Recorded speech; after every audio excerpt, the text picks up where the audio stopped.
Le coup d'envoi de la Coupe du monde de rugby 2023 a été lancé le 8 septembre dernier. Si l'engouement médiatique était déjà conséquent à un mois du début du tournoi, la polémique dans laquelle s'est retrouvé impliqué Bastien Chalureau a fait tous les yeux se braquer sur les Bleus. En effet, le deuxième ligne montpelliérain a été appelé à la dernière minute pour remplacer Paul Villemc. Seulement, son passé judiciaire a refait surface, l'obligeant à prendre la parole lors d'une conférence de presse, au cours de laquelle il n'a pu retenir ses larmes. Bastien Chalureau @AFP. Malgré le scandale, la présence de Bastien Chalureau a été maintenue sur le terrain. Mais avant que ne débute le premier match de la compétition, suivi par plus de 15 millions de téléspectateurs, a eu lieu la traditionnelle cérémonie d'ouverture. Et le spectacle a été loin de faire l'unanimité. Une image ringarde de la France? Pourtant, les organisateurs avaient mis le paquet pour en mettre plein aux yeux aux supporters. Ils ont ainsi fait appel à plusieurs célébrités, telles que Philippe Lachaud, Zaz ou bien Vianney. Mais c'est surtout Jean Dujardin qui a été mis à l'honneur et a offert une prestation qui n'a pas été du goût de tout le monde. Beaucoup ont estimé qu'il avait renvoyé à l'international une image gênante de la France, pleine de clichés, tandis que le journal Libération a titré à l'hilarance et évoqué la carte postale d'une France rance qui sent la naphtaline.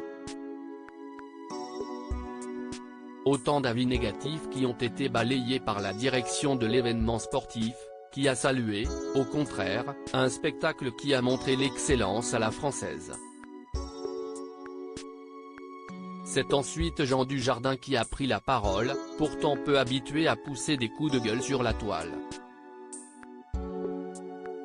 Mais il faut croire que le mari de Nathalie Péchala a eu bien du mal à encaisser les critiques qu'il a pu lire. Jean Dujardin @TF1. Je tombe à la renverse pour Jean Dujardin, cela aura été la goutte d'eau qui a fait déborder le vase.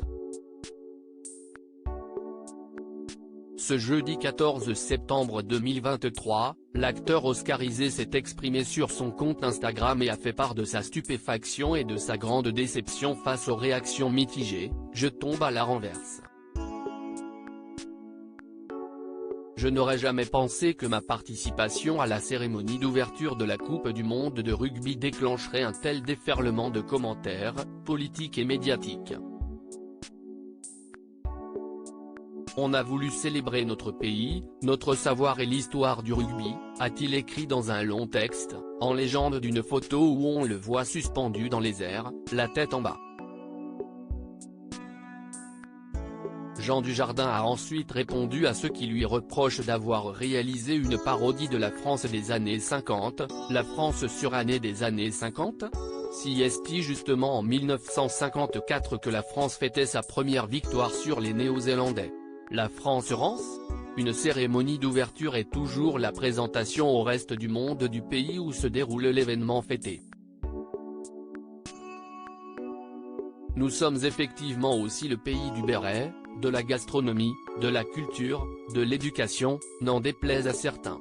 Désireux de vider son sac, celui qui ne garde pas que de bons souvenirs du tournage d'un gars, une fille, sur France 2, s'est dit avoir été très touché par les critiques. Le second degré que j'ai toujours aimé manier n'a pas été compris et je le regrette.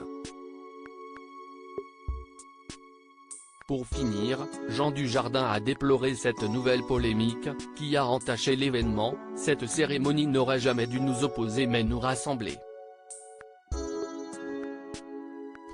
Je voulais que ce soit une cérémonie d'ouverture d'esprit, de partage et de joie. Je garde cette belle émotion au chaud. Allez les Bleus! Une publication commentée par Laetitia Hallyday, qui lui a fait part de son soutien en commentaire, « Sois toujours celui que tu es, fidèle à tes croyances, tes convictions et tes valeurs, fidèle à toi-même.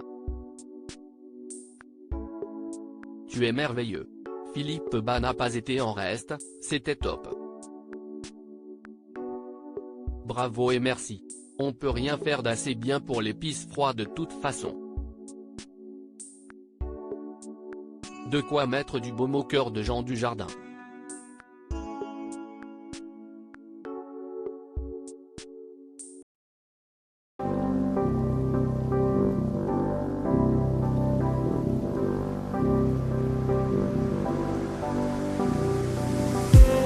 I just need